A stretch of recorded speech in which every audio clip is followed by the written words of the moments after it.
Welcome back to the Vanished Lands. What if everything you were taught about the discovery of the New World was a lie?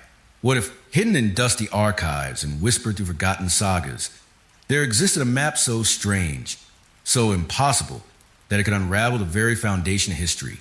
A fragile parchment, centuries old, depicting lands across the Atlantic long before Columbus ever set sail. Some call it forgery, others call it proof. But all who have looked upon it agree it should not exist. This is the story of the Vinland Map, a tale of secrets, betrayal, forbidden knowledge, and a land that still waits beyond the edge of memory. It began, as the greatest mysteries often do, not with grand discovery on some windswept shore, but with something far quieter, in the middle of the 20th century, inside a world that had already convinced itself it knew the boundaries of history. A single fragile parchment emerged, yellowed with age, scarred by time, and inked with lines that should not have been there. This relic was about to split the world of knowledge in half. The parchment was called the Vinland Map. To some, it was proof that Vikings had crossed a vast Atlantic, drawn the outlines of America, and recorded it centuries before Christopher Columbus set sail. To others, it was nothing more than a dangerous forgery, a trick meant to toy with humanity's sense of its own past. And yet, the moment the map was revealed, even its harshest critics could not deny the shiver it sent down the spine of history. Because if the Vinland Map was real, then the story we had told ourselves about the discovery of the New World was a lie. The year was 1957 when whispers of the parchment first reached scholarly ears. A rare book dealer in Europe came forward with a bundle of ancient volumes. Inside, bound between pages of forgotten medieval text, was a map unlike any other. Its parchment surface was cracked, delicate, on the edge of crumbling, and yet its lines were bold and unshaken, tracing coastlines known and unknown. The map showed the familiar shapes of Europe, Asia, and Africa as they might have been drawn by a medieval hand. But on the far left, across an ocean of faded ink, lay something impossible, an island mass labeled Vinland. Vinland, the word itself was like a curse from the sagas, an echo of Norse stories that had been dismissed as myth. For centuries, Icelandic tales had spoken of voyages westward, of lands filled with grapes and forests, of explorers like Leif Erikson reaching shores that should not have existed in their time. But scholars, cautious and skeptical, had always filed such tales away as legend. Now here was a map, centuries old, daring to whisper that the legends were true. Imagine the weight of that moment. In the quiet rooms of libraries and universities, men and women leaned over the parchment as though staring at a ghost. How could this be? Columbus had sailed in 1492, believing he was cutting into seas no European had crossed before. The Vinland Map, if authentic, was older by nearly 50 years. It suggested that Norse seafarers had not only reached the Americas, but had charted them with precision enough to be preserved on a European map. The atmosphere around the map thickened like storm clouds gathering over an ancient coast. Some felt awe, as though the parchment was a portal to forgotten voyages. Others felt dread, as though history itself was betraying them. The map did not simply rewrite a chapter. It threatened to erase one story and replace it with another. And such things do not happen quietly. The debate raged like fire. The parchment was tested, examined under magnifying glasses, studied in dim lamplight. Its ink was scraped and probed, its edges compared to known medieval manuscripts. Scholars clashed not only over its meaning, but over its very existence. Some believed with a kind of fierce devotion that it was the real thing, a relic that proved Viking voyages had reached far deeper into the world than most dared admit. Others saw in it deception, a dangerous fraud planted to twist history for unknown reasons. But here is where the story turns darker. Because the more one stared at the Vinland Map, the more it seemed to resist explanation. Its coastline of Vinland was not vague or clumsy. It was precise, unnervingly so. It depicted land across the Atlantic in a way no medieval map should. How could a monk in the 15th century have known of such a place? Had some traveler carried word back across icy seas? Whispers of green land far west. Had someone drawn it not from myth but from memory? Or was it, as some dare to wonder in whispers, a map not made entirely by human hands? The question tore into reputations. Careers were destroyed in the struggle to define the map. Those who defended it as genuine were mocked, exiled from academic circles, branded dreamers. Those who condemned it as forgery found themselves haunted by nagging doubts, as though the map itself was laughing at their denial. One historian, after studying the map for months, wrote that he could no longer sleep without dreaming of endless seas and shadowy ships. It was as if the parchment carried with it not only ink, but a kind of curse. And yet, the most chilling moment came not in debates or public arguments, but in the quiet of a laboratory. A researcher placed a map under ultraviolet light, expecting to confirm its age or expose its deceit. Instead, the ink responded in a way that should not have been possible. The black lines glimmered faintly, as though alive, as though the parchment carried secrets waiting to be unlocked. What substance could do this? How could medieval ink possess properties unknown to its time? The discovery sent shudders through the scholarly world. Was this evidence of forgery? Or had the map been created using knowledge long forgotten? Knowledge that did not belong to the 15th century? Some whisper of alchemists, of hidden guilds of cartographers who preserved forbidden truths in ink that could outlast centuries. Others suggested the influence of forces outside human history altogether. Though such voices were quickly silenced, laughed at, or ignored, yet the whispers remained. The Vinland Map had become more than a relic. It had become a battlefield of belief and disbelief, a mirror reflecting humanity's deepest fear. That history was not what it seemed. The parchment itself remained silent, but its silence was deafening, louder than any proclamation. Each line on its surface was like a wound cut into the accepted story of the world. Each curve of its coastline whispered of voyages that had been erased, forgotten, or deliberately buried. But the most haunting revelation was yet to come. A pale, curved stroke of ink near the coastline of Vinland caught the eye of a researcher. It seemed, at first glance, to be no more than a careless flourish of the pen, the slip of a hand. Yet, under closer study, it revealed something disturbing. The curve traced not just coastline, but features far too detailed. Features that resemble bays and inlets not mapped again until centuries later. How could such detail exist on a map, supposedly drawn in the medieval age? It was as though the map was whispering that someone had seen these shores, walked them, recorded them, and carried their memory back across the seas long before the world was ready to admit it. The discovery left even skeptics silent. That single ink stroke was not supposed to be there. It should not exist. Yet there it was, etched into the parchment like a scar from another reality. The Vinland Map was no longer just a puzzle of authenticity. It had become a haunting. It was as though the parchment itself had been waiting across centuries to confront humanity with its own forgotten past. Long before the parchment appeared, before the Vinland Map threatened to split history into two, there were whispers. They came from the north, from lands where ice stretched like endless mirrors and the wind carried voices that were half storm, half memory. These whispers were written not on fragile parchment, but in sagas, songs, and tales told around fires in the bitter dark of winter.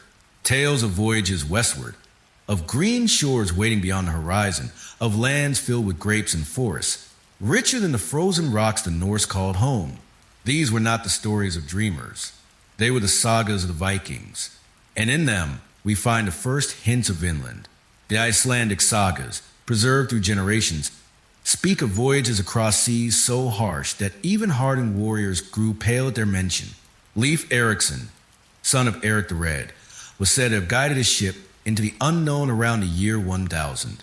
His men sailed through storms that tore sails to ribbons, through fog so dense the sun vanished for days, through waters where icebergs drifted like pale monsters.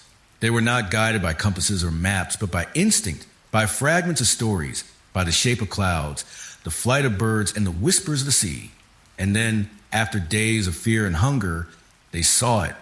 Land, a shore unlike their homeland. Richer, warmer, alive. They called it Vinland, the land of wine. Grapes grew wild, so the stories say, spilling across hillsides. Forests rose tall and thick, enough to build houses and ships for generations. Rivers ran with fish so plentiful the waters seemed alive, to men from a world of ice and rock. It was a paradise, but was it real? Or was it the fevered dream of sailors who had stared too long into fog? The sagas are not clear. They mixed truth with myth, memory with imagination. To some, they were epic poems meant only to inspire. To others, they were coded records, clues written in metaphor to protect forbidden knowledge. The Norse did not keep history the way we do, with dates and ink. They preserved it in rhythm, in verse, in tales told again and again, until truth and legend fuse together. Psychologically, this creates a labyrinth for any who try to follow. When Leif's men spoke of endless forests, were they describing real trees, or were they using the forest as a symbol, a metaphor for abundance?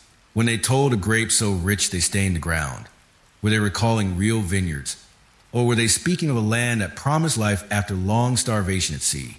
Each detail could be read two ways, as fact or as allegory, and in this ambiguity lies the enduring power of the sagas. Imagine the sailors themselves, days at sea with no end in sight, waves slamming against their wooden vessel, the cold sinking into their bones. The horizon would blur until sea and sky became one endless void. Hunger gnawed, thirst ate, madness lurked. Under such strain, the mind begins to see things. A patch of mist becomes an island. The glimmer of ice on the waves becomes a distant shore. Did they truly see Vinland, or did they create it in desperation, shaping paradise out of despair? And yet, something about the sagas resists dismissal. They speak not only of one voyage, but of several. Men returned with timber, with tales too consistent to be dismissed as invention. One saga describes wintering in the new land, building shelters, facing hostility from native peoples they called Skraelings. Another speaks of voyages cut short by storms and fear. The consistency suggests more than just myth.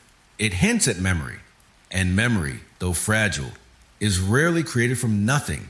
The sagas even preserve geographical detail. One describes sailing past a barren land of flat rocks, likely corresponding to Greenland. Another tells of a wooded land, perhaps Newfoundland, and then Vinland itself, fertile, green, alive.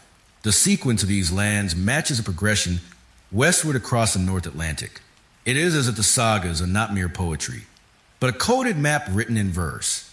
Still, scholars argue, was Vinland truly part of North America? Was it Newfoundland or Nova Scotia, or perhaps somewhere farther south? Or was it no place at all, but a vision of what the Norse longed for, but never truly found? The psychological toll of chasing such questions is profound. To follow the sagas is to stand in the shoes of those sailors, staring into fog that hides both truth and deception. Every line of the saga feels like a clue, but every clue bends like smoke when grasped. It is a puzzle that cannot be solved without stepping into the same madness that drove the sailors west. And yet, there is something more unsettling. Some versions of the sagas include details that should not exist. They describe stars and coastlines unfamiliar to the Norse world. They hint at lands that stretch farther than any Viking could have sailed in their fragile ships. One saga even speaks of a land beyond a land of wine, a place that lay farther still, where the world itself seemed to end. Here, the sagas take on a darker tone. They describe a boundary, a place where the sea turned strange, where compasses failed, where the horizon seemed broken. One passage tells of a shore that does not welcome men, a land that punishes those who dare to tread on it. Another hints that such a place lay beyond the edge of the known world. Words that chill the blood when read against the shape of the Vinland Map, because the map, centuries later, would show a mass of land westward, just where the sagas whispered, a land that seemed to confirm their tales, a land that should not have been there. What if the sagas were never meant as simple stories? What if they were warnings, wrapped in verse, carried across generations to protect secrets too dangerous to speak aloud? After all, knowledge is power, and power often wears a mask of myth. Could the Norse have deliberately disguised their voyages, hiding truth within legend, so that only those worthy or desperate would see through the veil? The idea is haunting. To think of the sagas not as half-truths, but as riddles, and riddles, once solved, lead to doors that many would prefer remain closed. Imagine the scene. Leif Erikson and his men land upon a foreign shore. The sand is soft. The air strangely warm compared to the frozen gales of Greenland. Birds cry from the trees, fish leap in the rivers, and vines heavy with grapes coil across the hills. But in the distance, beyond the tree-lean, shadows move. Unfamiliar eyes watch from the forest. The men build shelters, but the sense of being observed never leaves them. Each night the wind seems to carry whispers, voices in tongues they do not know. The sagas, as they called these people, Skraelings. But perhaps that word was less a name than an admission. Strangers, enemies, ghosts. Tensions rose, and the sagas tell of violence, of raids and retreats. Paradise was never truly theirs. Vinland offered riches, but it also demanded fear. Perhaps that is why the voyages ceased. Perhaps Vinland was never meant to be conquered, only glimpsed, like a vision granted to men who dared too far into forbidden seas. And then, buried in one version of the saga, comes a line that haunts scholars and dreamers alike. It speaks of a land beyond Vinland, farther west, where the sea falls into darkness and the edge of the world rises. The words are vague, elusive, but they echo like thunder. Beyond Vinland, beyond the edge. What lay there? Was it an attempt to describe the endless continent of America, stretching further than any Norseman could comprehend? Or was it something stranger, something that belonged more to myth than to reality? The sagas leave us with no answer. They close as they began, with whispers. But those whispers refuse to fade. They linger in the mind, in the blood, in the bones of history. For every line dismissed as poetry, another rises as prophecy. For every detail explained away as imagination, another glows with eerie truth. And then, centuries later, the Vinland Map appears, as if to mock our doubt. Its ink strokes mirror the whispers of the sagas. Its coastlines echo the tales told in firelit halls. It dares us to connect the two, to believe that legend was always memory, that myth was always fact. A map is never just ink on parchment.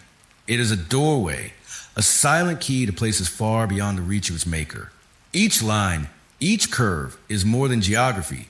It is memory, intention, and sometimes deception. And yet with the Vinland Map, something darker clings to its strokes.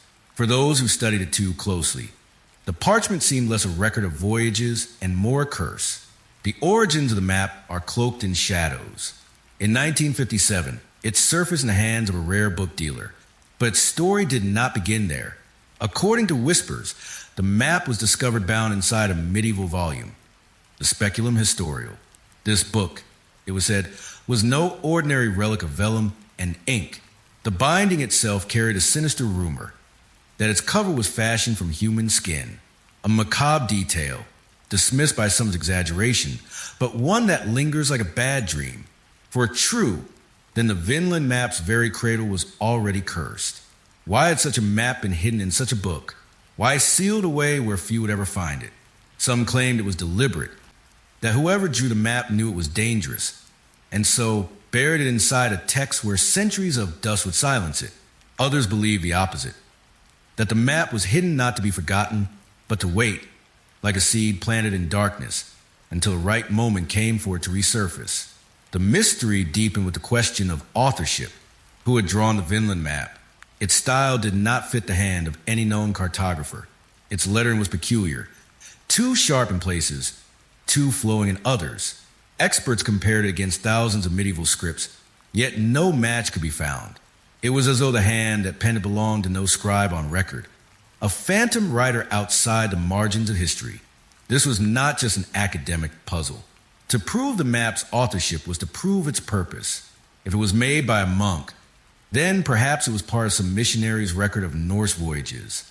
If it was drawn by a trader, it could have been knowledge passed in whispers along merchant routes, kept secret for profit. But if no hand could be matched to it, then perhaps it had been created in silence by someone who did not want to be known, a secret keeper, a guardian of forbidden knowledge. Detective work began in earnest. Scholars traced the parchment's veins, measuring its age by the decay of collagen fibers. They scrutinized the ink, the curves of the letters, the faint impressions of the quill. Some thought they saw traces of correction, as though the cartographer had hesitated, doubted their own knowledge. Others believed the ink flowed too confidently, as if the hand knew exactly what was sketching, with no uncertainty. Yet the deeper they studied, the more contradictions arose. The handwriting did not match 15th century Europe. The spelling of names did not align with known conventions. Even the compass rose on the map was slightly wrong, tilted in a way that made no sense. Every discovery brought more questions, and the puzzle tightened like a noose. And then came the strangest detail of all. One analyst noticed that the coastline of Vinland was drawn with an unsettling precision, its bays and inlets strikingly accurate. Yet the rest of the world, the outlines of Asia, the distorted bulk of Africa, was depicted in the rough, imaginative strokes typical of the medieval mind.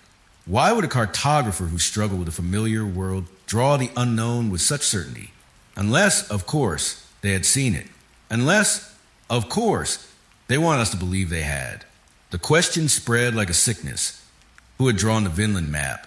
And why had it resurfaced after centuries of silence? Some pointed to the Catholic Church, suggesting it had been buried to suppress the truth of Norse voyages, protecting Columbus's sanctified legacy. Others whispered of secret societies, guardians of ancient knowledge who released fragments only when the world was ready or when it suited their hidden purpose. And there were even those who dared a stranger idea, that the map had no human author at all, that it was copied from a source far older, far more alien to human hands. Forensic science promised answers, but the answers it gave only deepened the curse. The ink was tested, and results came back shocking. Embedded within it were traces of titanium dioxide, a substance not used in ink until the 20th century. By this measure, the Vinland Map was an outright forgery, no older than the century it appeared in. Relief swept some corners of academia. It was fake, and thus the danger was ended. But the relief was short-lived, because not all the ink contained titanium. Some areas tested clean, consistent with medieval recipes. Others glowed strangely under ultraviolet light, as though made of a substance unknown. The inconsistency was maddening. If it was a modern forgery, why would the forger use medieval techniques in some places and modern materials in others? And if it was medieval, how could it contain chemicals that should not exist in its time? The map seemed to laugh at every attempt to pin it down. It slipped through the nets of science like a phantom, neither fully authentic nor fully false. And this was its curse, that it lived in between, forcing those who studied it to confront the possibility that history itself was not fixed, but fluid, bending under the weight of things we were never meant to see. For the scholars who pursued it, the toll was heavy. Some lost their reputations, their careers collapsing under accusations of bias or fraud. Others sank into obsession, staring at the map for hours as though the lines themselves would whisper answers if gazed at long enough. One archivist confessed that she began to dream of coastlines, waking with a taste of salt on her lips. Another, after years of study, declared that the map was alive, that it had been waiting for someone to unlock it. He was dismissed, ridiculed, and quietly retired. But his words remained, unsettling as the map itself. The cartographer's curse was more than metaphor. It seemed as though those who drew too close to the Vinland Map were marked, as though the parchment carried a shadow that infected curiosity with madness. And yet, the map still resisted silence. It resurfaced again and again in exhibitions and academic journals, in arguments that grew as bitter as they were inconclusive. Each new test promised resolution, and only birthed more confusion. The ink was alien for its time, yet medieval in parts. The parchment was authentic to the 15th century, yet the hand that drew upon it belonged to no known scribe. It was as though the map existed out of time, carrying within the fingerprint of multiple centuries, a ghost stitched together from fragments of past and present. And then the final revelation came. Tests under electron microscopy revealed something astonishing. Particles of anatase, a crystalline form of titanium dioxide. These were not only out of place in medieval ink, they were formed in a way that did not match any known modern process either. They were alien not just to the 15th century, but to the 20th as well. A mystery within a mystery. So where did the ink come from?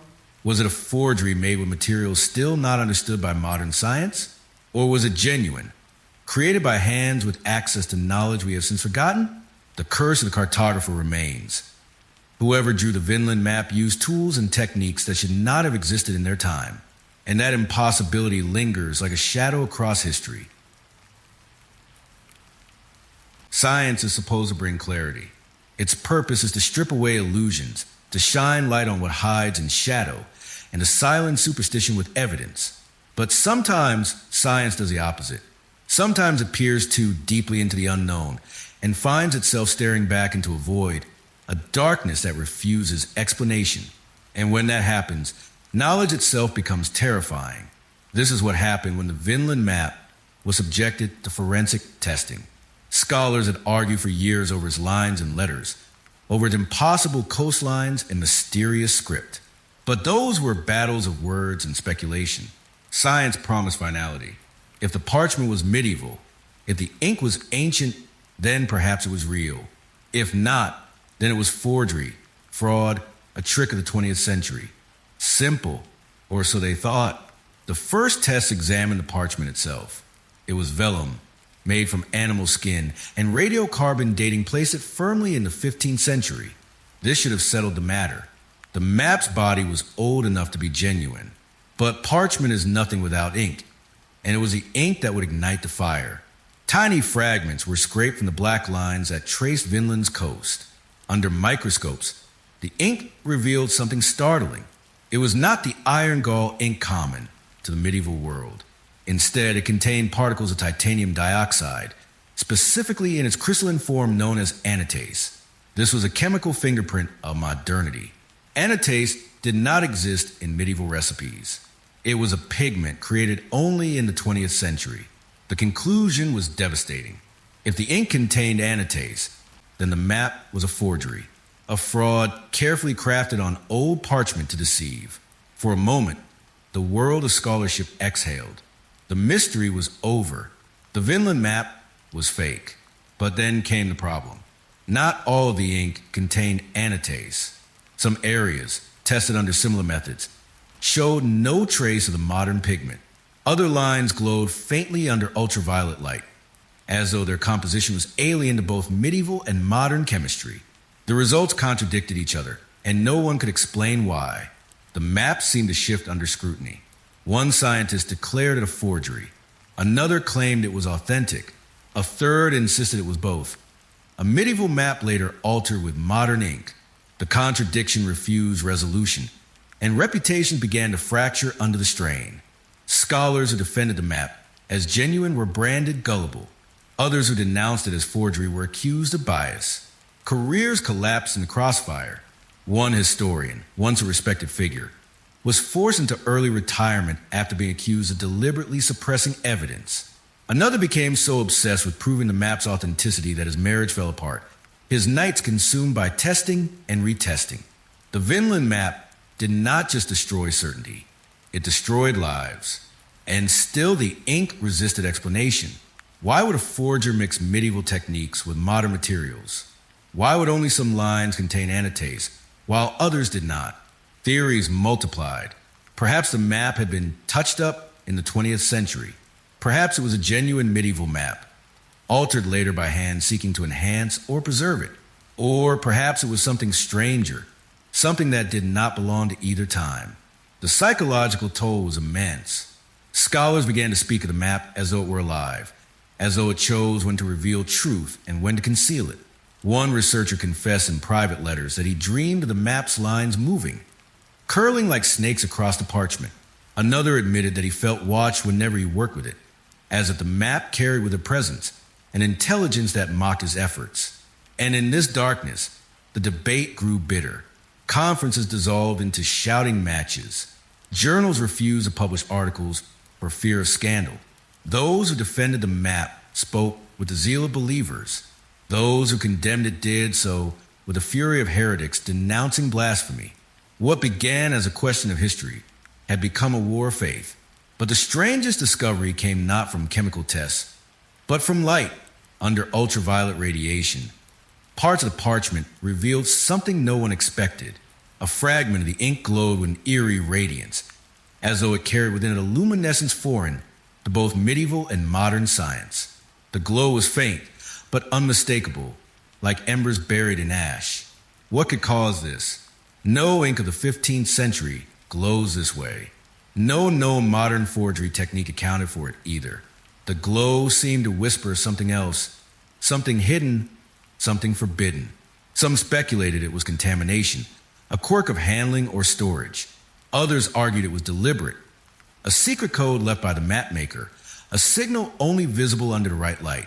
The more imaginative spoke of alchemy, of forgotten recipes lost to time, and a few, silenced quickly, wondered if the glow was evidence of knowledge not this earth at all. The glow was a final insult to science. It should not have been there, yet it was, and in that light, the map seemed to laugh again.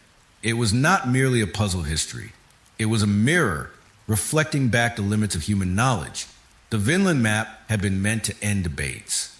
Instead, it became the most dangerous parchment in modern history. For every test meant to silence it, the map whispered louder. For every attempt to bury it in certainty, it resurrected doubt. And perhaps that was its curse. Not that it was true or false, authentic or forged, but that it thrived in the space between. It existed in the cracks of certainty, in the shadows where history and imagination blur. It drove scholars mad not because it lied, but because it refused to stop whispering. The fragment that glowed under ultraviolet light remains the most haunting of all. What did it mean? Was it a clue, left deliberately by a cartographer who knew his work would one day be questioned? Or was it evidence of something science has yet to understand? As the glow lingered under the ultraviolet beam, one witness later admitted to feeling cold, as though standing in the presence of something that did not belong. Another described it as beautiful, like starlight trapped in parchment. But whatever it was, it left no one unchanged. When truth threatens power, silence becomes the strongest weapon. And when the Vinland Map emerged, whispering of voyages across the Atlantic centuries before Columbus, it threatened more than just academic reputations. It threatened a story that had been carefully cultivated for centuries. The story of discovery, of destiny, of a new world unveiled in 1492. To challenge that story was to challenge an empire of faith, politics, and pride. And where history and power converge, silence often takes the shape of suppression. Rumors began almost immediately. Whispers that the Catholic Church had long known of Norse voyages, that it had buried the knowledge to protect the sanctity of Columbus's legacy. After all, Columbus was not just a sailor. He was canonized in narrative, sanctified in textbooks, a symbol of Christendom's reach across the seas. To suggest he had been preceded by pagan Vikings, or worse, that others had mapped America before him, would crack the foundation of that myth. Some scholars trace the suppression back to the 15th century itself. They argued that Norse knowledge of Western lands was quietly absorbed by the church, then smothered. Viking sagas became mere folklore, not history. Monastic scribes who might have recorded their voyages turned to silence. A few even suggested that copies of maps, precursors to the Vinland Map, were confiscated, locked away in archives where no curious eyes could stumble upon them. The Vatican Library, vast and impenetrable, became the center of these rumors. Within its endless halls of manuscripts, sealed chambers are said to hold works that the world is not ready to see. Some speak of books bound in languages no longer known. Others whisper of maps that chart lands both real and imagined, locked away not because they're false, but because they are too true. The Vinland Map, many believed, was one such document. And perhaps, if whispers are to be believed, not the only one. The idea was intoxicating, but also dangerous. To accuse the church of silencing history was to invite trouble. Scholars who pressed too hard often found themselves cut off from access, their requests to study manuscripts denied without explanation. Some faced sudden academic exile, their reputations collapsing under accusations of incompetence or misconduct. It was as if the map carried with it a curse not only of ink, but of silence. To follow it too deeply was to vanish from the world of credibility. And yet, for every silence, there were slips. A letter here, a rumor there. One archivist claimed to have glimpsed a reference to Vinland in a 15th century papal record, a note scribbled in the margin of a forgotten document. Another spoke of a sealed box within the Vatican archives labeled only with a date, 1430, and a single word, Vinlanda. Both stories were dismissed as fabrications, yet they lingered, like smoke from a fire hidden deep underground. The thriller lay not just in the secrets themselves, but in the pursuit. Imagine the scholar who suspects that the truth lies just beyond reach, behind a door locked with both iron and politics. Imagine the psychological toll of knowing that a single document could change history forever, and yet never being allowed to touch it, to stand in the Vatican archives, surrounded by millions of manuscripts, knowing that somewhere in the darkness there may be another Vinland Map, another whisper of truth, and being forbidden to search. It is a torment few can endure without breaking. The emotional weight of this silence is staggering. Knowledge is not lost here through the erosion of time or the accidents of fire. It is not the chaos of history that buries it. It is deliberate, calculated, human. Knowledge smothered not because it is gone, but because it is inconvenient. The Norse sagas are dismissed as myth, the Vinland Map labeled as forgery, and the story of Columbus remains untouchable, not because it is the only truth, but because it is the most useful. And yet, silence never holds forever. The Vinland Map itself is proof of that. It slipped through the cracks, carried into the 20th century, like a ghost that refused to stay buried.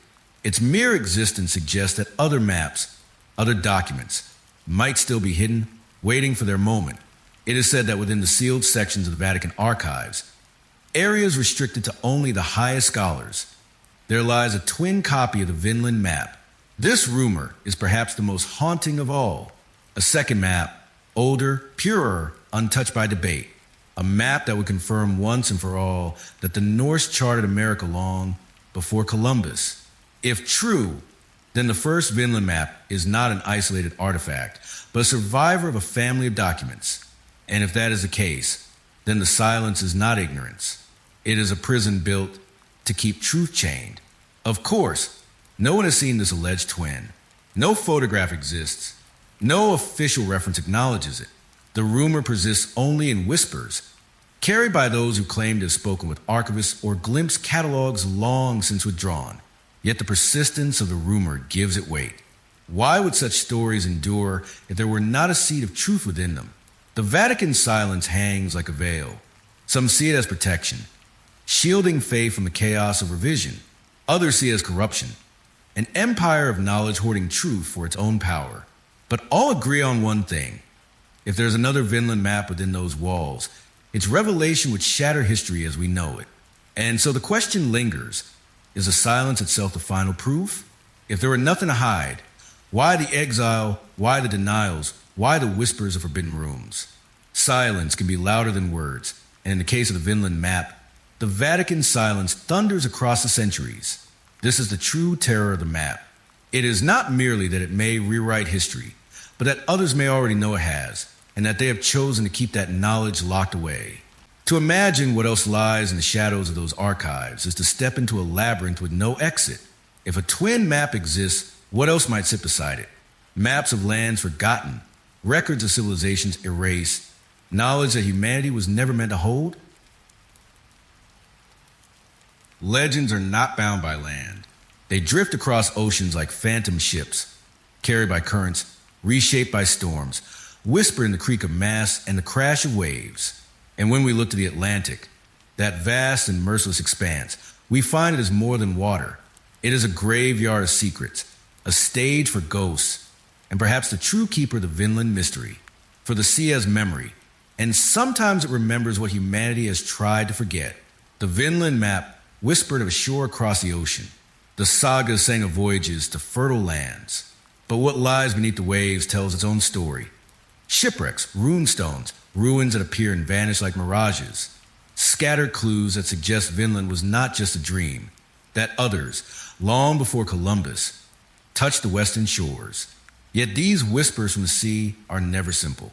They are fragmentary, contradictory, cloaked in both fact and fantasy. And in their contradictions, they haunt us. On the cold coast of Newfoundland, fishermen have long told of strange stones buried in the earth. Some bear markings that do not belong to native tradition, lines carved deep into their surfaces, shapes that echo runes, the ancient script of the Norse. Most were dismissed as accidents of nature, cracks mistaken for letters, but a few remain undeniable. runes that speak of voyages, of men who crossed the waters and left behind a sign that they were there.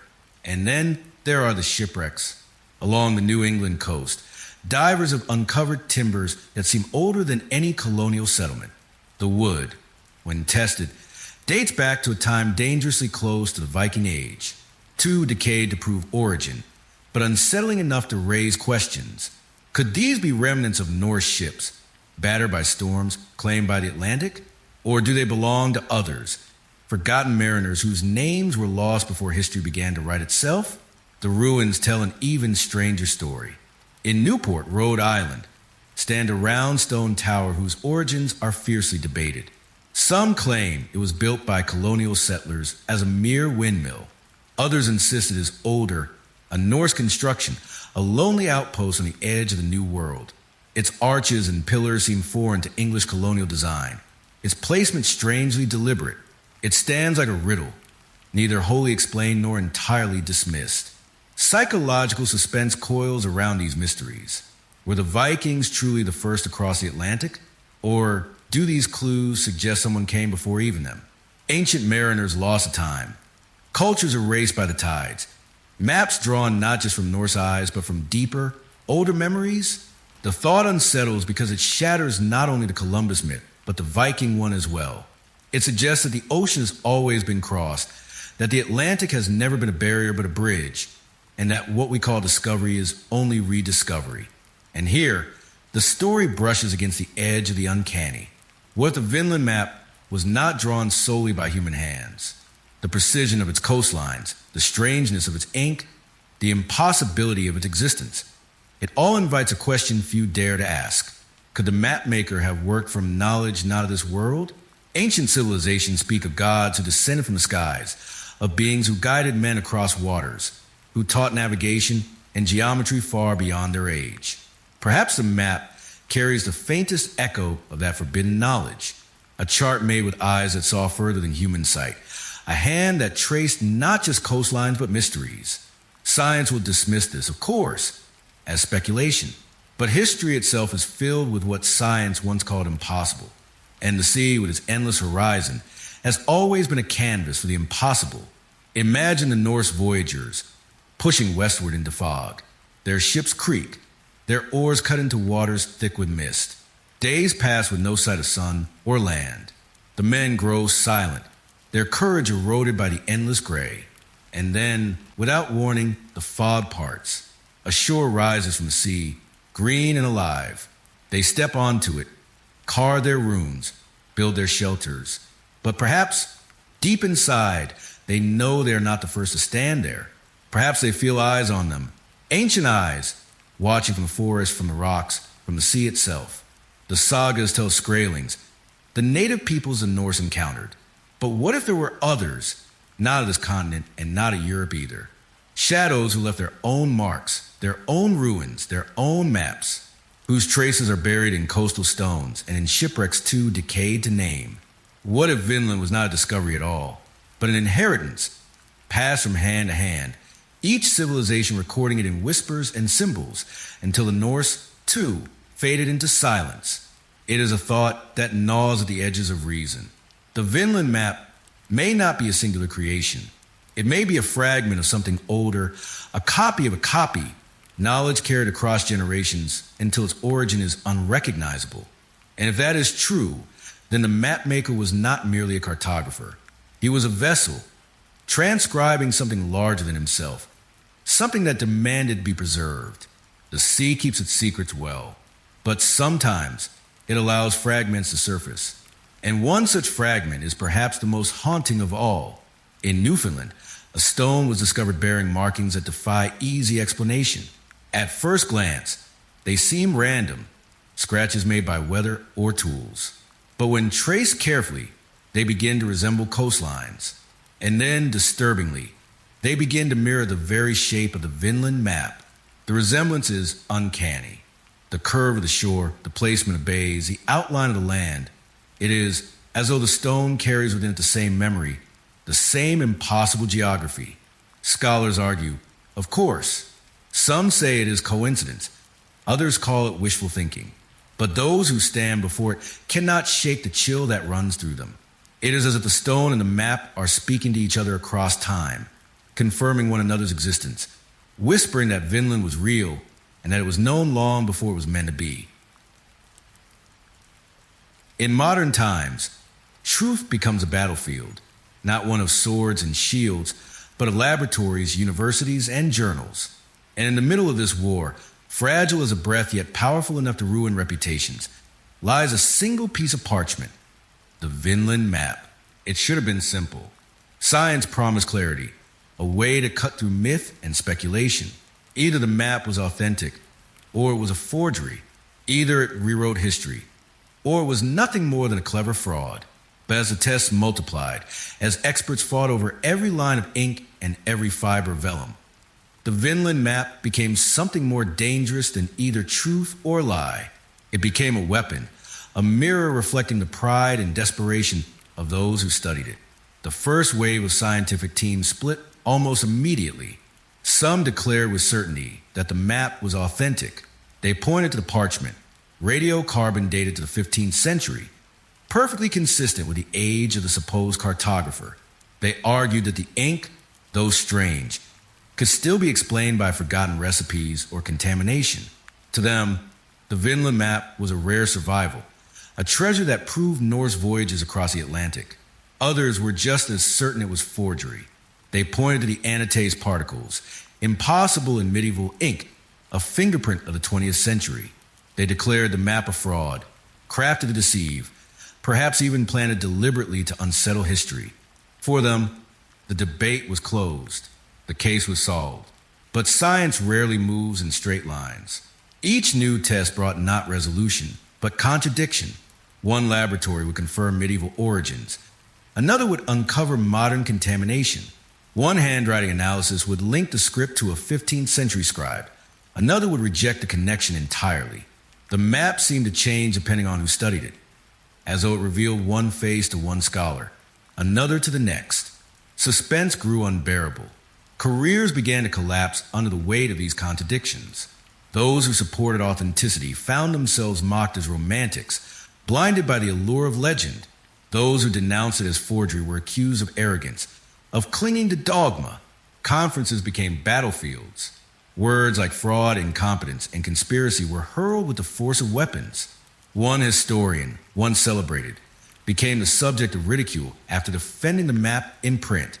His reputation shattered. He spent the last years of his life isolated, muttering that the truth was being buried.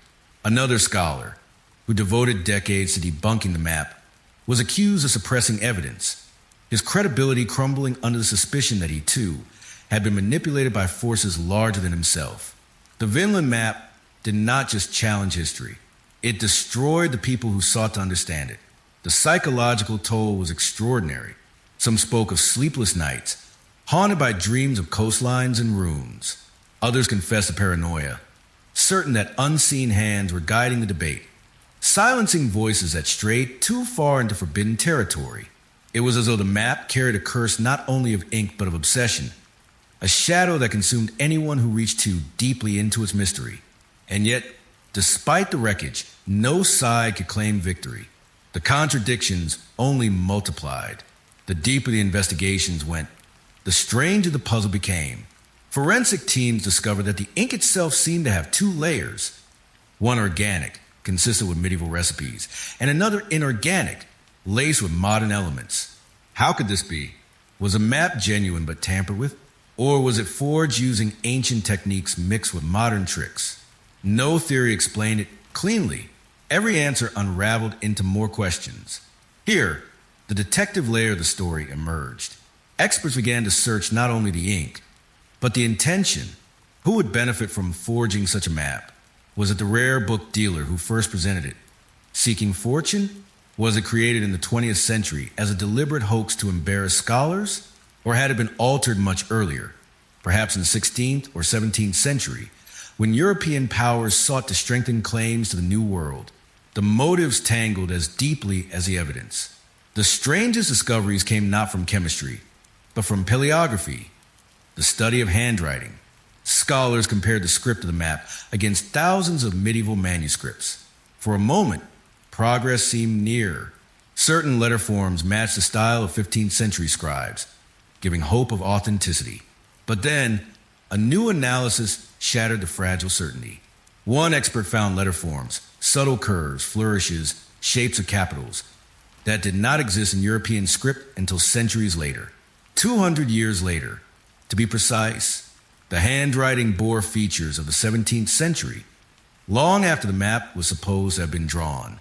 It was as if the cartographer had stepped out of time, using a style that should not have existed yet. The revelation hit like a storm. If true, it proved the map a forgery, or at least altered in a later hand. But if so, how did it still rest upon 15th century parchment? How did it carry ink that glowed with properties unknown even to modern science? It was another contradiction, another twist in a war already strewn with casualties. The forgery war, as it came to be called, left ruins in its wake. Scholars became divided into camps, each accusing the other of blindness, corruption, or deceit. Reputations fell, friendships ended, entire careers were consumed, and through it all, the Vinland Map remained silent, its lines unchanging, its mystery untouched. The battle was never just about the parchment. It was about the human hunger for certainty, the desperation to know what cannot be known. It was about pride, about power, about the refusal to let go of a story once believed. The map was no longer just an artifact. It was a mirror, reflecting the fragility of knowledge itself.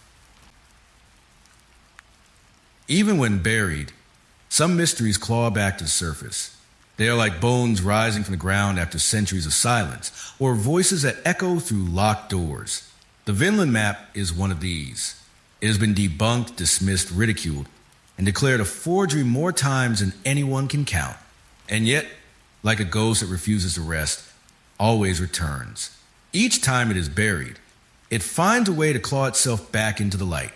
A new test, a new exhibition, a new whisper from the archives. No other piece of parchment has been subjected to such relentless cycles of death and resurrection. It is as if the map itself knows it carries something that cannot be silenced. Why does it keep resurfacing? Part of the answer lies not in the ink or parchment, but in us. People want it to be true, not because of what it shows, but because of what it promises. The Vinland Map is more than geography. It is a symbol of lost knowledge, of the possibility that history is incomplete. It appeals to something deep within humanity, the hunger for hidden truths, the suspicion that what we have been told is not the full story. This hunger is psychological, almost primal. The idea that the Vikings charted America centuries before Columbus is not just about who arrived first. It is about the cracks in the narrative, the gaps where other possibilities live. If one story can be rewritten, then perhaps all stories can. Perhaps the world is filled with secrets waiting to be uncovered. And the map becomes a key, a doorway, a reminder that history is not closed. And so, the Vinland Map refuses to die because we refuse to let it die. Each time a scientist declares it fake, another scholar challenges the verdict. Each time an institution locks it away, another demands it be shown. Its power is no longer in its authenticity, but in its persistence. It has become immortal not because of what it proves, but because of what it suggests. Its public life has been equally strange, exhibited in museums. It has drawn crowds like a relic of the miraculous. People stand before it, not knowing whether it is real or forgery, but transfixed all the same. They stare at its lines as though it might reveal something if they gaze long enough. They lean closer, searching for answers in the curves of coastlines, as if the parchment itself might whisper the truth. Even in exhibitions, the map carries controversy. Curators debate whether to present it as authentic or fraudulent, whether to let visitors decide for themselves or declare the verdict of science. No exhibition has ever silenced the debate. Instead, each showing fuels it further, giving the map new life. It refuses to be contained by glass and labels. It breathes in the curiosity of those who look upon it. And in doing so, it endures. Forbidden archives tell their own story. Rumors persist of hidden documents, of maps and manuscripts never released to public, locked away in collections too fragile or too dangerous for ordinary eyes. The Vinland Map is said to have siblings, copies, or precursors lost to time. Each rumor gives it strength, as if its shadow extends far beyond a single piece of parchment we know. To believe in a Vinland Map is to believe in a hidden history, a network of secrets too vast to silence. The emotional pull is undeniable. It is not just scholars who are obsessed. Writers, dreamers, adventurers, even ordinary people with no interest in cartography, all feel the tug of the map. It speaks to something universal. The suspicion that the world still holds mysteries, that truth may be stranger than what we have been taught. In this way, the Vinland Map has become less about exploration of geography and more about exploration of the human soul. And yet, its persistence has a darker side. It destroys as much as it inspires. Scholars who defend it are branded as naive, their reputation scarred. Those who dismiss it are accused of arrogance, of suppressing truths. The map creates camps, divides people, stirs passion and bitterness. It has ruined careers, broken friendships, and turned academia into a battlefield. In this way, it feeds on conflict, sustaining itself by the very act of dividing those who study it. Still, it refuses to fade. Every attempt to bury it seems only to sharpen its presence. The more it is attacked, the stronger it becomes, as if it draws strength from doubt. The map has become a paradox. The less certain it is, the more powerful it grows. And then comes the newest whisper. In Iceland, among manuscripts thought to be little more than local records, a discovery was made, a passage describing a map said to have been drawn centuries ago, showing lands to the west, a map that was lost, not to age, not to decay, but to fire and betrayal. The words are vague, fragmentary, like a shadow on a wall, but they are enough to ignite the imagination. Could this be a reference to another Vinland Map, one destroyed before it could reach us? Could a betrayal speak of suppression, of deliberate destruction to keep such knowledge hidden? Or is it only coincidence, another echo that teases but does not confirm? The Icelandic manuscript does not reveal its secrets fully, but its mere existence is enough. The Vinland Map, it seems, is not alone, whether true or false, authentic or forgery. It belongs to a larger story, a network of whispers that refuse to be silenced. If the Vinland Map is real, what else is hidden in forgotten cartography? That is the question that opens the door to an even larger mystery. For the Vinland Map may not be alone. It may be just one piece of a larger puzzle. One page in a book that humanity has only begun to read. Across centuries, across continents, there exist other maps that whisper of knowledge out of place, of coastlines too precise for their time, of lands charted long before explorers reached them. And together, they suggest something far more unsettling than a single forgery or a single truth. They suggest that the world may have been known long before history admits. The first of these is the Pyre Reis map, drawn in 1513 by an Ottoman admiral. At first glance, it looks like any early chart of the Atlantic. The coastlines of Europe, Africa, and South America are visible, recognizable despite distortions. But then, something impossible emerges. At the bottom of the parchment, drawn centuries before Antarctica was discovered, lies a coastline resembling the icy continent. Without its ice, mountains, rivers, and valleys are depicted where today only endless sheets of frozen white stretch. How could a 16th century admiral chart a land buried under ice for thousands of years? Some say it is coincidence, that the shapes are imagined. Others insist it is proof that ancient civilizations once knew the world in ways we do not, that they mapped Antarctica in a forgotten age when it was free of ice. If true, then the Pyre Reis map is not just a chart, but a time capsule, carrying knowledge across centuries like a message from another world. Then there is the Zeno map of 1558, a chart that describes islands in the North Atlantic, lands like Friesland, Estodeland, and Icaria. These islands do not exist on modern maps. Were they errors, deceptions, or do they hint at lands that once rose above the sea, now swallowed by the Atlantic? Some believe the Zeno map preserves memory of voyages to North America long before Columbus, echoing the sagas in the Vinland Map. Others whisper that it is not error at all, but a deliberate disguise, islands drawn not as they are, but as they were meant to be found. Coordinates of forbidden places, encoded for those who knew how to read them. And then there's the Fra Mauro map of 1450, drawn by a Venetian monk. Unlike most medieval maps, which shrink the unknown into distortions and monsters, Fra Mauro's chart is astonishing in its detail. It depicts Africa's southern cape decades before Europeans officially rounded it. It places Asia with uncanny accuracy, as though informed by knowledge centuries ahead of its time. Fra Mauro admitted that he compiled his chart from older sources, maps he claimed came from sailors and travelers whose names have long since vanished. But who were these sailors? Where did they go? And why did their knowledge seem to surpass the age in which they lived? Together, these maps form a pattern. They suggest that cartography may be more than the slow accumulation of discovery. They suggest that fragments of knowledge, impossibly advanced, have surfaced again and again, carried like relics from some deeper past. The Vinland Map is only the loudest of these whispers, but it is not alone. Here the mystery intensifies. Were ancient civilizations mapping the world long before modern nations even existed? The possibility is intoxicating. If so, then we must ask, who were they? Did the Norse inherit fragments from cultures older still? Did traders in forgotten centuries cross oceans and return with tales that became maps? Or is there something stranger at work, knowledge that did not come from human hands alone? The sci-fi twist cannot be ignored. Maps are more than geography. They are codes, records, blueprints. A coastline drawn with precision centuries before it should have been known is not just a curiosity. It is a message. Some theorists suggest that maps hold encoded knowledge, coordinates to places not meant for everyone, but for those who understand.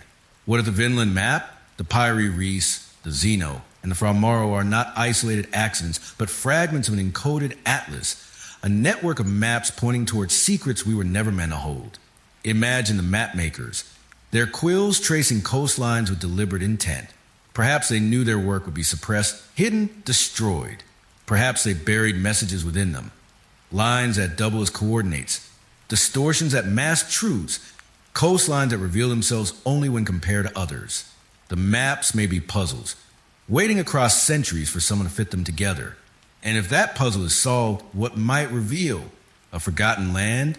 A civilization erased? Or perhaps something even darker? Knowledge that was deliberately concealed because it was too dangerous to use. The psychological pull of this idea is immense. To believe in these maps is to believe that history has blind spots, places where truth hides in plain sight.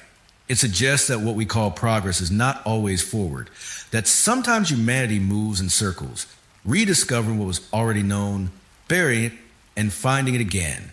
It challenges not only explorers, but time itself. The emotional weight is equally profound.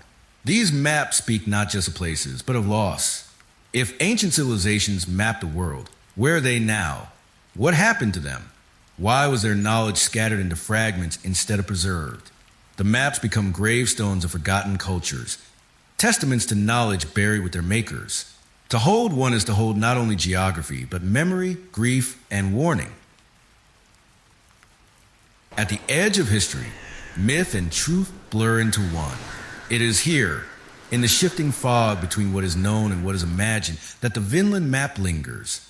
For centuries, it has haunted libraries, laboratories, and imaginations.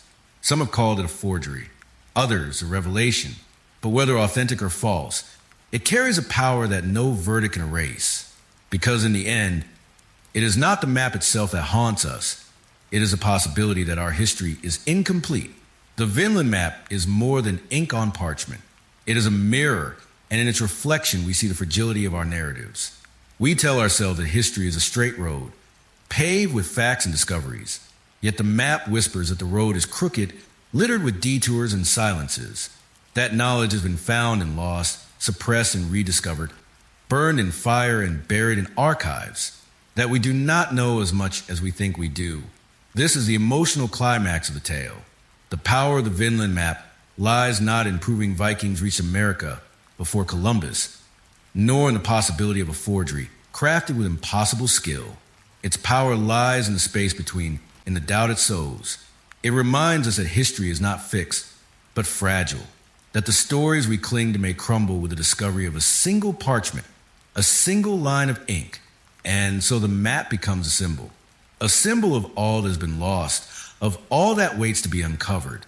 It is not geography that captivates us, but the hunger for what lies hidden. It forces us to confront the possibility that our ancestors knew more than we give them credit for, that civilizations erased from memory once held knowledge we cannot yet fathom. But the story does not end with reflection alone. It circles back across the Atlantic to the land itself, because somewhere beyond the sagas and the maps, beyond the debates and the tests, there is a reality. Somewhere across the ocean, Vinland waits, perhaps not as the sagas described, with vines heavy with grapes and forests untouched, but as ruins beneath the soil, as carvings weathered by time, as whispers in the stones. Archaeologists in Newfoundland have uncovered remnants of Norse settlements, timbers, iron nails, the ghosts of houses that once stood, proof that the Vikings did reach the shores of North America, proof that legend and history sometimes walk hand in hand. Yet even these ruins do not silence the map. They only deepen the mystery. For if one settlement existed, how many others were lost? How far did the Norse travel? How much of Vinland lies still hidden beneath the earth, beneath forests, beneath centuries of silence? The land itself seems to wait, holding its secrets. The soil may conceal forgotten walls. The rivers may hide tools buried in silt. The cliffs may shelter caves where carvings sleep. Each discovery would be another fragment, another whisper confirming that Vinland was not just a dream. But the land is vast and time has buried much. It waits in silence, daring us to search. And here comes a chilling finale. What if the map was never meant to guide sailors? What if it was not a chart but a warning? Look closely at its lines. The coastline of Vinland is drawn with strained precision, more detailed than the lands of Europe and Asia, almost as if the map maker wanted to draw our eyes there, to emphasize not opportunity, but danger. The ink glows under certain lights, as though calling attention to itself. Was the map a lure or a caution? Imagine this. The sagas speak not only of plenty, but of hostility, the Skraelings, the resistance, the violence. Perhaps Vinland was never meant to be settled. Perhaps it was a land that punished those who lingered too long, a place alive with its own will, tolerating visitors but refusing conquerors. The map may have been created not to invite, but to warn. Its silence may have been deliberate, its concealment purposeful. A message across centuries: beware the land beyond the sea. This possibility chills because it suggests the map has outlived its creators not by accident, but by design. It has survived fire, betrayal, exile, and ridicule because it carries something we are not meant to forget. Not a path, but a warning. And like all warnings, it waits until the moment we are ready to hear it. The Vinland Map's greatest mystery is not whether it's real, but why it refuses to die. It has endured because it embodies more than history. It embodies a tension between knowledge and ignorance, between curiosity and fear. It is proof that some questions are too dangerous to answer fully, and that humanity will always circle back to the edge of the unknown, staring into the fog, wondering what waits beyond. So where does this leave us? Perhaps the truth will never be known. Perhaps the Vinland Map will remain forever between two worlds, neither fully forgery nor fully fact. But perhaps that is its purpose, to remind us that not all mysteries can be solved, and that some truths live only in the tension between belief and doubt. The land that waits is not only across the Atlantic, it is within us, in the hunger for hidden knowledge, in the ache of incompleteness. We are drawn to mysteries because they remind us that we are not finished, that history is still alive, still waiting to be discovered. And so the final question lingers, sharper than any before. What if the map was never meant to guide sailors, but to warn them? What if Vinland itself is not a gift of discovery, but a shadow meant to be glimpsed and left alone? The parchment waits, the ink whispers, the land waits, and somewhere across the sea or beneath the soil, in ruins or in shadows, Vinland still breathes, not as a place to be conquered, but as a reminder that some mysteries are not meant to be solved, only remembered. The map closes with silence, but its silence is not empty. It is the silence of the land that waits, patient as a sea, eternal as a fog, daring us to listen, daring us to believe, or to turn away. The Vinland Map leaves us with more questions than answers, and perhaps that is its true power. Whether authentic or forgery, whether warning or invitation, it reminds us that history is never complete, that shadows linger just beyond the edges of our knowledge. Somewhere across oceans, beneath soil, or hidden in forgotten archives, fragments of truth still wait. And with every discovery, every whisper, we are forced to confront the possibility that the world is older, stranger, and far more mysterious than we dare to believe. But the story does not end here.